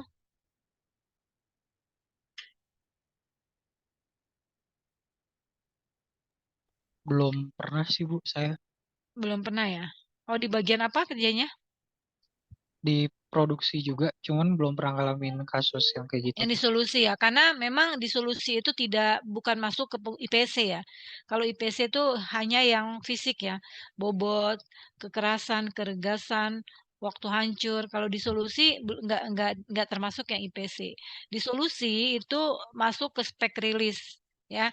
Jadi kalau misalnya ada satu aja dari 6 unit ini yang di bawah Q plus 5, jadi kalau misalnya Q 80, harusnya kan 85. 6-6-nya minimal 85. Kalau ada satu aja yang dihitung ternyata 83 gitu ya. Misalnya 82, pokoknya di bawah 85, kita harus lakukan tahap S2. Ya, tahap S2 itu caranya dengan menambahkan 6 unit. nambah lagi, kita disolusi lagi, ambil lagi 6 sediaan tablet gitu ya. Nah, nanti dari 12 kan jadi 12 tuh, awal 6, kemudian penambahan 6 jadi 12. Nanti rata-rata dari 12 unit, yaitu S1 sama S2, itu nilainya sama dengan minimal, berarti minimal sama dengan Q. Jadi dari 12 itu nilainya minimal misalnya 80 karena Q-nya 80 ya. Itu. Dan tidak satu pun unit yang lebih kecil dari Q-15. Ya, kalau Q-nya 80, Q-15-nya berarti 80 kurang 15, 65. Jadi dari 12 itu rata-ratanya adalah 80% rata-rata kelarutannya. Namun namanya data 12 itu kan nggak mungkin 80 semua kan, pasti bervariasi. Tapi paling kecilnya tuh 65. Ya, jadi kan dari data 12 misalnya ada 80, 82, 75 misalnya ya. Pokok dari 12 rata-ratanya pokok 80 ya. Setelah dirata-ratain. Namun tidak boleh ada satu, nggak boleh yang di bawah 65. Lebih kecil dari Q-15. Q-15 80 dikurang 15 65 ya. Nggak boleh. Nggak boleh satu pun di bawah 65. Misalnya rata-rata masuk 80, tapi ternyata ada satu yang dapatnya tuh 64. Nah, itu nggak memenuhi syarat. Nah, kalau nggak memenuhi syarat, lakukan sampai S3. Nambah lagi. Ya, nambah lagi 12. Kalau ini 12, jadi totalnya 24. Begitu ya. Nah, itulah makanya tablet itu memang sudah dibuat berjenjang ininya secara mutu. Sehingga nanti begitu di tangan konsumen diharapkan dia masih memenuhi kadar terapinya. Ya. Biasanya kalau pada saat pengembangan ini evaluator. Formulator ya, formulator itu Yusnia tolong di ini ya. Formulator itu menghindari ya, S2 aja nggak mau ya. Semua pada saat pengembangan S1 semua. Kenapa? Karena kalau dari pengembangan aja udah S2, dikhawatirkan nanti produk di pasaran itu akan lebih menurun lagi. Karena kan di pasaran itu pengaruh dari luar ya, yang tidak bisa kita kendalikan. Bisa pengaruh dari penyimpanan, yang pasti itu suhu ya. Kemudian kita nggak ngerti juga ya penanganan konsumen. Apakah misalnya kita udah jelas-jelas di dalam kemasannya kita tulis simpan misalnya ya di bawah suhu 25 atau simpan di bawah suhu 30. Kita kan nggak ngerti ya. Apakah memang sepanas apa ruang penyimpanannya? Bisa jadi kan, apalagi sekarang cuaca suhu ekstrim bisa di atas 30, suhu kamar kita kan bisa di atas 30 sekarang. Ya, jadilah makanya dari apa namanya pabrik pada saat dia trial itu pasti dia buat S1. Kalau masuk S2 atau S3 mereka pasti akan mencari formula yang lebih baik. Ya, itu nggak diambil. Ya, memang itulah makanya pengembangan obat itu kan nggak bisa sebentar karena trial error ya. Seperti itu, sekali buat formula sederet ya, bisa 10 bisa bikin formula sekali trial ya. Karena butuh waktu. Ya ini adalah kalau kita lihat ini Farmakope Indonesia, ini namanya adalah uji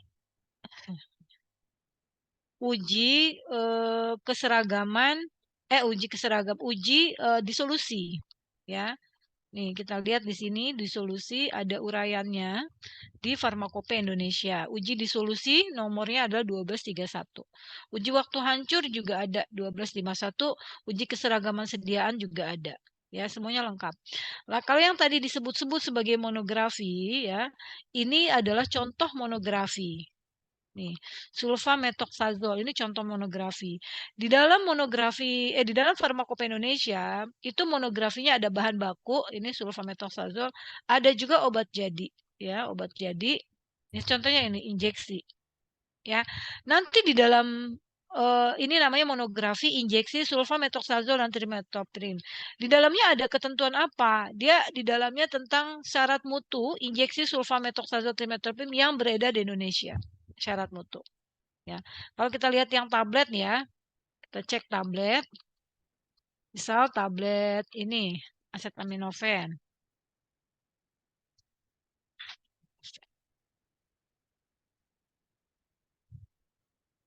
Acetaminophen atau paracetamol.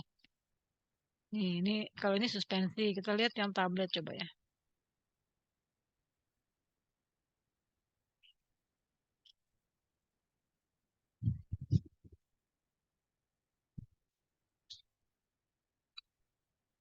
Nyari ya.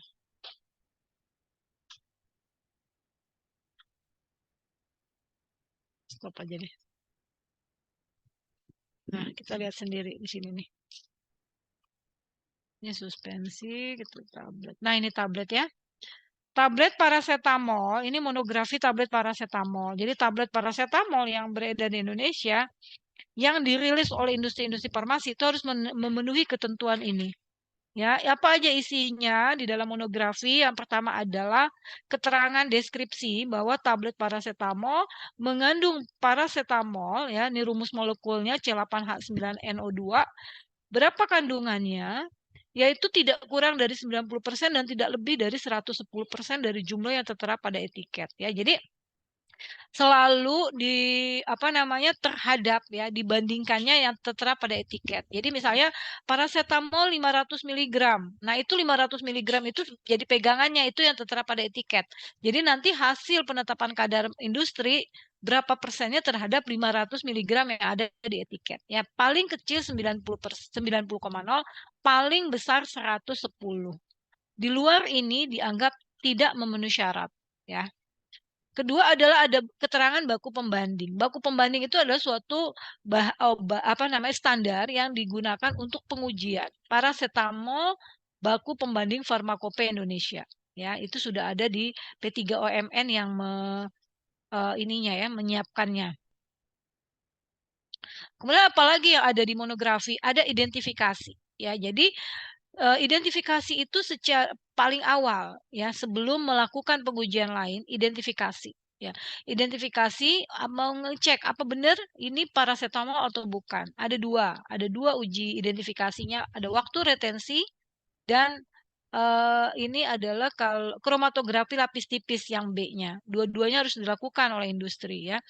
Sekarang apalagi ya? Sekarang semenjak kasus sirup EGDEG, semua bahan obat, ya, zat aktif, zat tambahan, obat jadi itu harus sesuai monografi Farmakope Indonesia. Itu enggak ada tawar-menawar lagi, sudah wajib hukumnya. Ya, kalau mau buat obat itu industri harus mampu seperti itu, ya. Jadi identifikasi dicek ini waktu retensinya dengan kromatografi, ya. Jadi kan pada saat pengujian dengan kromatografi pakai standar tuh, standarnya namanya paracetamol BPFI. Nah, standar itu kelihatan tuh waktu retensinya berapa. Nah, maka sampel harus memberi waktu retensi yang sama, ya. Jadi larutan uji sesuai dengan larutan baku, ya. Berikutnya ada disolusi di sini, ya. Tadi nomor ujinya 1231 disolusi.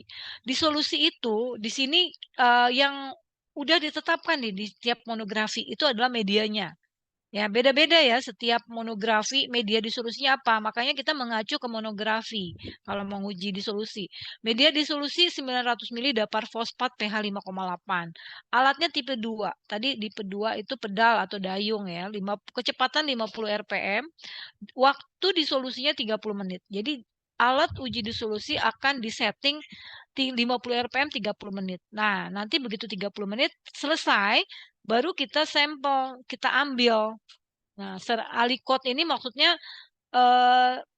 cairan yang diambil dari chambernya itu, ya. Nanti setelah diambil disaring, ya, baru ditetapkan kadarnya. Kalau perlu diencerkan. Nah, di sini persyaratannya banyak banget ya. Persyaratan atau key-nya kita lihat di sini.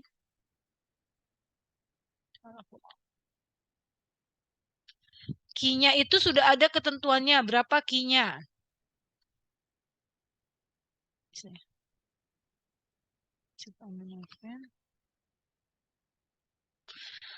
Nanti kalau yang tadi dijelasin ya, kriteria penerimaan S1, S2, S3. Kalau misalnya tidak memenuhi syarat sampai S3, berarti TMS. Kalau TMS berarti industri harus melakukan penarikan produk yang ada di pasaran, ya. Nanti kalau kena TMS dari Badan POM itu ada beberapa tindak lanjut tindak lanjut hasil pemeriksaan, ya.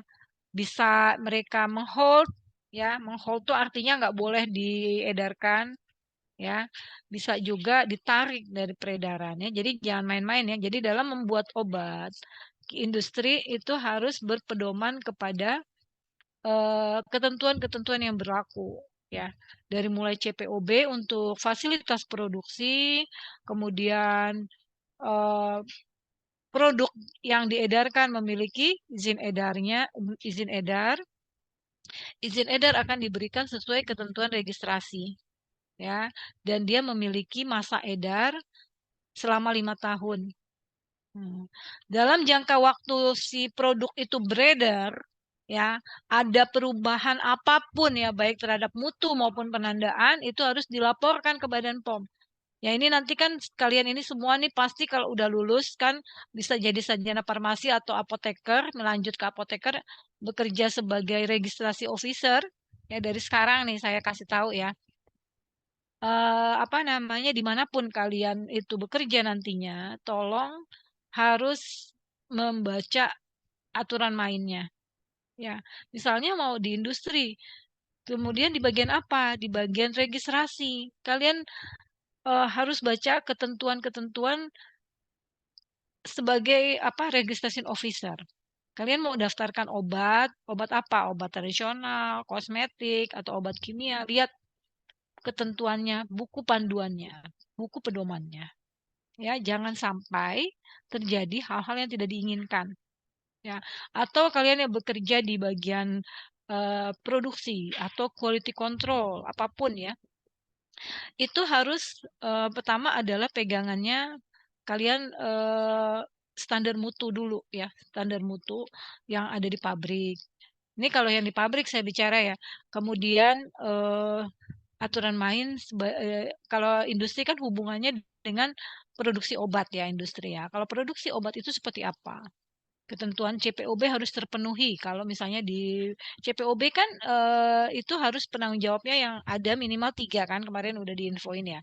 Ada pemastian mutu, ada quality control, dan ada satu lagi produksi. Nah, itu 3-tiganya adalah PIC, ya, personel kunci. Mereka betul-betul harus paham itu tentang aturan CPOB, tentang aturan pastinya CPOB.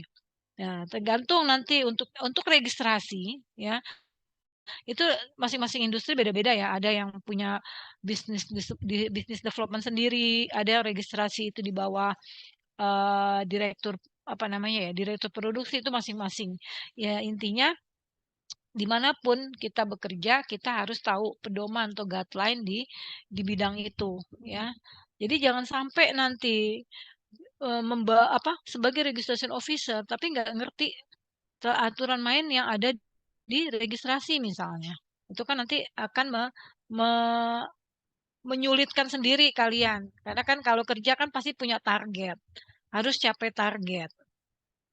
Ya. Kemudian saya mau menunjukin tablet paracetamol. Nah, ini. Tablet paracetamol ini disolusi tadi, ya. Kita uji disolusinya. Kita lihat toleransi. Coba dilihat di sini toleransi. Toleransi itu artinya berapa kriteria yang dipersyaratkan. Nah, di sini dalam waktu 30 menit sudah harus larut tidak kurang dari Q-nya 80. Berarti kalau Q-nya 80, maka ke-6 tablet harus hancur Q plus 5, 85%. Ya, itu. Itu saya mau menunjukkan untuk disolusi, dan ini contoh monografi, ya, teman-teman, ya. Nanti kalian baca-baca deh Farmakope Indonesia itu apa aja, yang ada apa aja gitu di Farmakope Indonesia. Nah, di sini ada ketentuan tablet biasa, ada juga ketentuan untuk tablet kunyah. Namun di Indonesia belum ada, ya, tablet kunyah paracetamol. Kemudian ada keseragaman sediaan. Ya, tadi, ya. Keseragaman sediaan itu tadi ada keseragaman kandungan, ada keragaman bobot. Kalau tablet besar kayak paracetamol itu namanya keragaman bobot. Ya, bagaimana cara menguji keragaman bobot? Jadi keragaman bobot itu mengujinya 10 unit ya. Keragaman bobot ya. 10 unit timbang kemudian kesemuanya berapa, kemudian timbang bobot satu per satu. Nah, kemudian dari sekalian timbang bobot satu per satu itu baru bobot tersebut dikonversikan terhadap kadar. Ya, jadi kan kita ada pengujian penetapan kadar ini. Penetapan kadar setelah dilakukan pengujian pakai metode yang ada di farmakope ini, yaitu kromatografi cair kinerja tinggi atau KCKT. Nah, setelah diuji, kadarnya misalnya dapat nih, dapat misalnya 100%. Dapat 100%, di mana bobot rata-ratanya itu adalah 700 mg. Ya, jadi tablet paracetamol yang kita buat itu 700 mg bobot rata-ratanya, di mana kadarnya setelah dicek 100%. Nah, itu jadi nilai acuan. Jadi begitu kita nguji keragaman bobot pada saat nimbang satu-satu, misalnya penimbangan pertama dapat senilai 650 mg misalnya. Nah, berarti tinggal kita konversi. Kalau 700 mg aja 100%, maka 650 mg berapa persen gitu. Itu keragaman bobot. Itu bedanya dengan keseragaman bobot. Kalau keseragaman bobot cuma nimbang aja. Nimbang 20 tablet, cek berapa bobot rata-rata, timbang satu per satu. Udah, nggak ada hubungannya dengan kadar. Tapi kalau keragaman bobot ada hubungannya. Ya, karena dia bobot besar, tablet paracetamol keseragaman sediaannya yang diuji adalah keragaman bobot.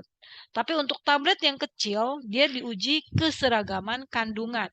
Ya, misalnya kita lihat nih diazepam gitu ya. Ya, karena kalian ini kan S1 ya, harus lebih agak sedikit lebih dalam. Jadi tahu.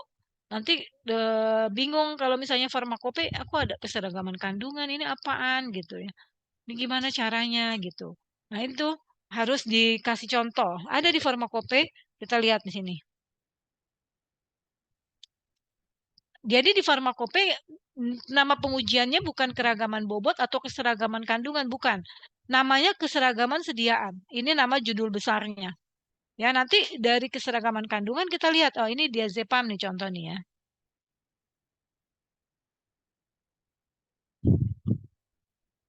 Ini tablet diazepam. Tablet diazepam.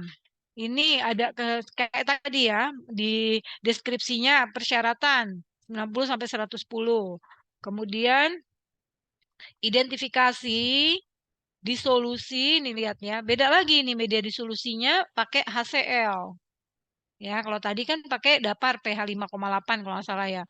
Tipenya juga ini tipe 1, kalau tadi tipe 2 yang paracetamol. Jadi masing-masing kita lihat acuannya adalah monografi. Seperti itu ya. Kemudian Q-nya, tadi paracetamol 80, kalau ini 85. Ya, jadi beda-beda. Kemudian ini keseragaman sediaan judulnya, namun pelaksanaannya karena dia tablet kecil, diazepam, kita melakukannya adalah keseragaman kandungan. Ya, untuk keseragaman kandungan itu persyaratannya lebih detail lagi. Ya, kita punya di farmakope itu pakai yang disebut dengan nilai apa namanya? Nilai AV namanya ya. Coba kita lihat AV itu adalah acceptable value namanya. Acceptable value itu adalah kriteria kan. Kalau kita lihat di sini.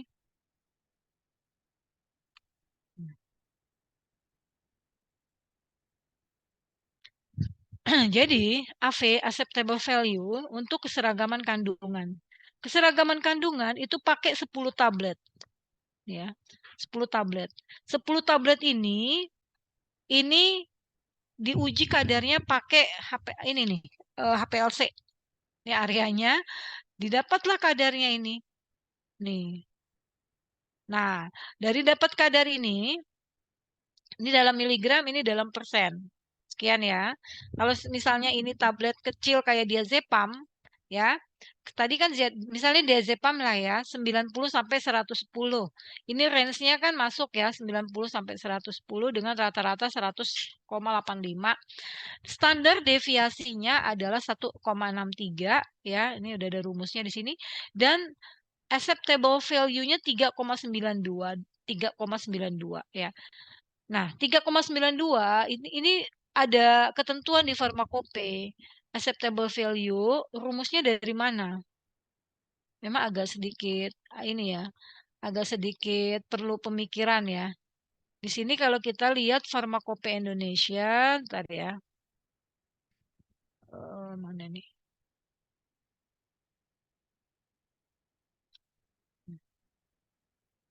Bilang 11. Keseragaman sediaan. Saya minta perhatiannya sebentar ya. Karena kita perlu ya yang update. Info yang update. 9, 11. Kayaknya ini kelewat ya.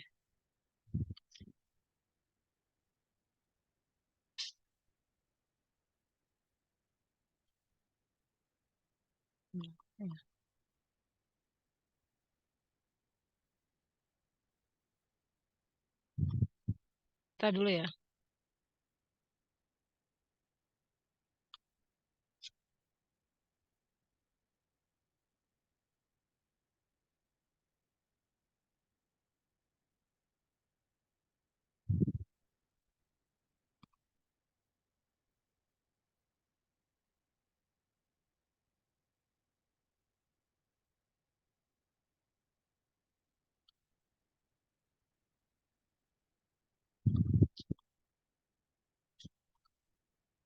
Ini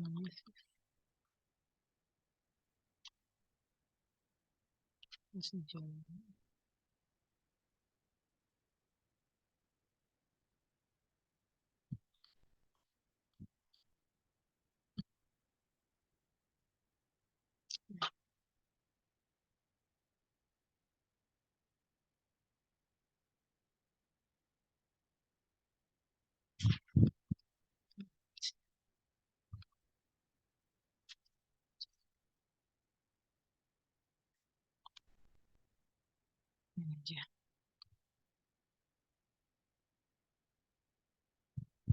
Nah ini ya, saya screenshot nih. Jadi di Farmakope Indonesia 6 sesuai dengan keseragaman sediaan tuh ada nilainya di sini. Agak sedikit ini sih memang kurang jelas ya. Nih, nih. Jadi tadi rumusnya itu kita lihat dulu nih. Kok yang ini sih? Salah.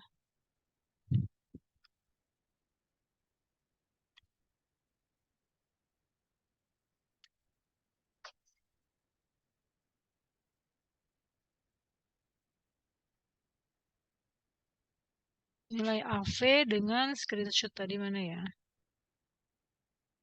Nih. Kelihatan nggak ya kiri kanan? Halo? Kelihatan. Iya ya. Kelihatan, Bu. Ya. Jadi saya mau menjelaskan kalau keseragaman sediaan itu yang di PPT itu yang sesuai dengan FI 5. Kalau FI 6 ini seperti ini aturannya, agak sedikit ini memang detail. Ya, setelah diperoleh kadar rata-rata, ini kan tadi keseragaman kandungan dengan menguji setiap unit ya. 10 tablet ya satu per satu gitu ya. Jadi dapat kadar rata-rata 100,85, SD-nya 1,63, yang dicari AV. AV ke 3,92 ya, syaratnya 15. Dari mana dapetin AV 3,92? Dapatnya dari sini. Ya, 2,4 kali 1,63. Nah, 2,4 itu dapatnya dari mana? Kita lihatnya dari sini nih. Nih.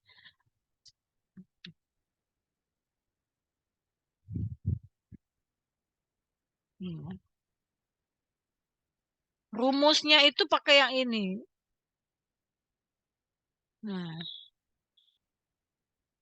Jadi tergantung berapa kadarnya, dia kan dapatnya 100,8 sekian ya. Berarti maka ini rumusnya kriteria penerimaannya adalah X bar ya dikurang 101 tadi berapa ya? 100 ya ini adalah 100,85. 100,85. Berarti kalau 100,85 nilainya 100,85 tuh ini ya. Ini nih 98,5 antara 98,5 sampai 101 ya ini. Berarti nilai M-nya itu adalah X rata-ratanya. Di mana kriterianya adalah tinggal K kali S. K-nya konstanta. Nah, di sini nih. Di sini K kali S. S itu kan dari sini nih, SD 1,63. Konstantanya 2,4. Sini 2,4. Agak rumit juga ya nih. Kelihatan nggak nih 2,4 di sini? Konstanta keberterimaan jika N-nya 10, maka K-nya sama dengan 2,4. Ya. Jadi, kalau kita dapat kadar 100,85, maka berapa acceptable value-nya? Yaitu K 2,4 dikali S. S itu adalah standar deviasinya. Dapatlah 3,92. Gitu ya, teman-teman ya. Nah, jadi nilai keseragaman kandungan tablet diazepam, misalnya diazepam itu memenuhi syarat gitu. Ya, acuannya dari mana ini? Tabel ini, nih yang sebelah kanan, ini adalah keseragaman kandungan yang ada di farmakope 6. Ya. Di sini ada nilai rata-ratanya. Kalau nilai rata-rata yang contoh ini adalah 100,85, jadi masuknya yang ke sini. Jadi nilainya adalah K kali S. K 2,4 kali 1,63 ya. Ini contoh aja ya. Nanti kalau misalnya untuk lebih paham sebetulnya dengan soal-soal sih ya. Nanti coba saya kasih deh soal-soal ya. Setelah ini saya kasih soal, tolong dikerjakan. Jadi nanti ada uji, semua uji yang ada di sini dari uji kekerasan, keregasan, waktu hancur, kalian evaluasi. Misalnya ada data nih, data 20 tablet ya. Sebagai berikut kalian evaluasi tuh memenuhi syarat nggak dari semua parameter yang tadi kita bahas evaluasi tablet ya. Seperti itu ya nanti dikerjakan. Sampai sini ada yang mau ditanyakan nggak? Memang harus dilatih sih, harus latihan karena kalau nggak latihan kita agak belum kebayang seperti apa seperti itu. Ibu mau Iya, udah habis ya. Sebenarnya saya absen dulu ya, bentar. Mau ini, mau apa kuliah berikutnya ya sebentar. Ya boleh nanya sambil ini, sambil absen. Tapi di luar materi sih Bu, masih Iya, tentang boleh. yang kemarin Bu, nilai UTS Bu. Iya, nilai ya. Iya. Nilainya nggak sampai yang ini sih, masih di KKM lah minimal. Belum puas ya? Enggak sih Bu, takutnya kayak nanti kita bisa ngejar di UAS gitu Bu kalau misalnya. Bisa. Jadi nanti saya udah punya strategi. Kemarin kita udah, ini Ara bukan sih? Zahra ya? Iya, Bu Ara. Ya nanti rencananya saya mau kasih bank soal. Ya. Saya mau kasih bank soal. Jadi kan kalau soal 40, saya coba cicil deh nanti bikin misalnya berapa soal gitu ya. Nanti dari sekian soal itu ya kalian belajar aja, mesti ada yang keluar sih gitu. Dengan harapan yang pasti tapi paham juga materinya gitu ya. Selain memang nilai juga penting gitu. Gitu ya, biar tenang bisa diperbaiki nanti di UAS ya. Iya Bu. Jadi kesimpulannya aman kan ya Bu? Aman, kesimpulannya aman. Udah siapin mental sebenarnya Bu kalau misalnya.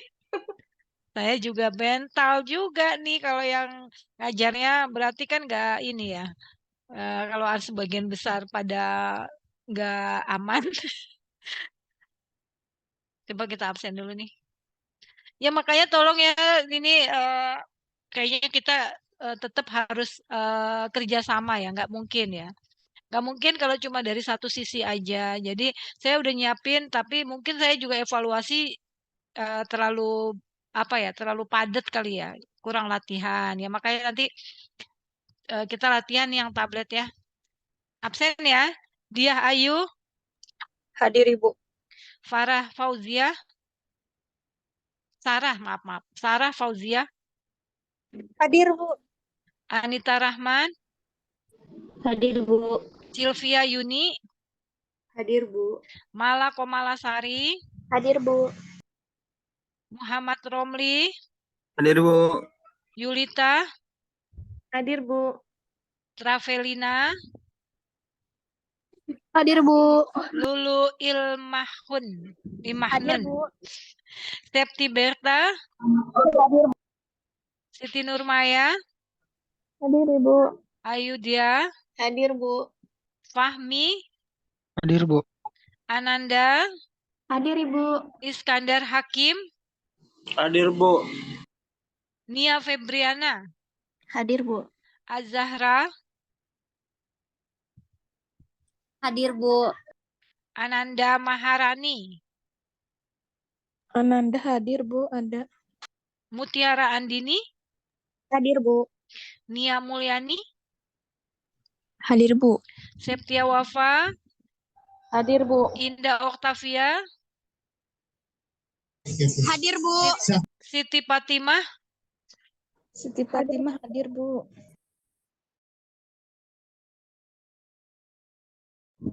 Hadir Bu.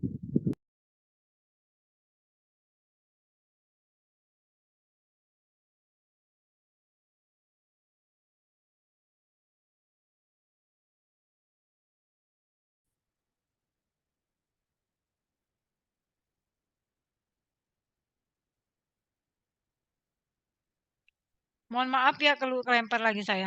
Siti Azkia. Hadir Bu. Ilmi Aulia. Hadir Bu. Selinia Melinda. Hadir Bu. Silvi Nur Aini. Hadir Bu. Kelompoknya yang Deborah nanti absennya kan kita nggak dibuka ya. Oh, nggak dibuka ya Bu?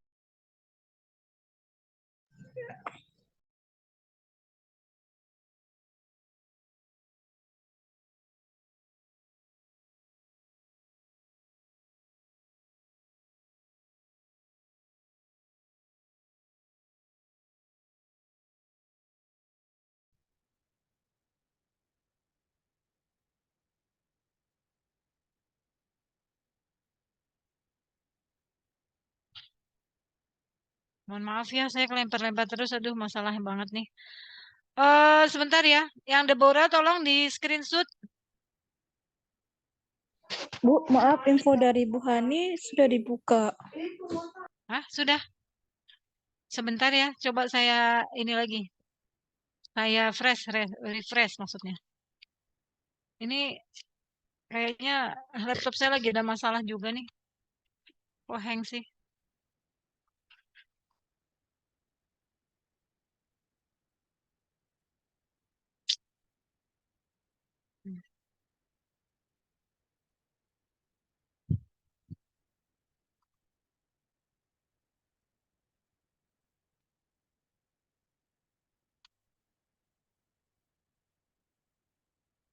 Apa ya?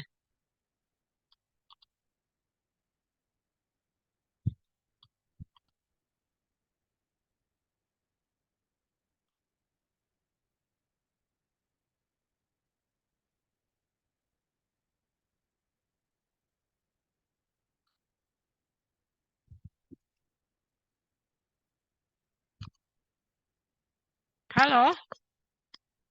Halo? Iya Bu.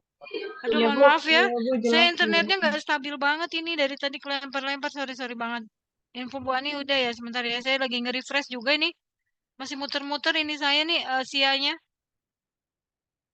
Di screenshot dulu aja. Nanti saya absen sebentar ya. Baik Bu, sudah. Iya ya. Deborah udah ya? Nanti tolong kirimin ke saya screenshotannya ya. Baik, Bu. Ya. Nanti kelompoknya Deborah kita Senin, bagi yang belum bisa bergabung sekarang, Senin malam pun tetap saya buka ya untuk ini, untuk kita yang belum bergabung Deborah ya. Saya khawatir teman-teman nggak maksimal karena mungkin kerja atau apa gitu ya. Baik,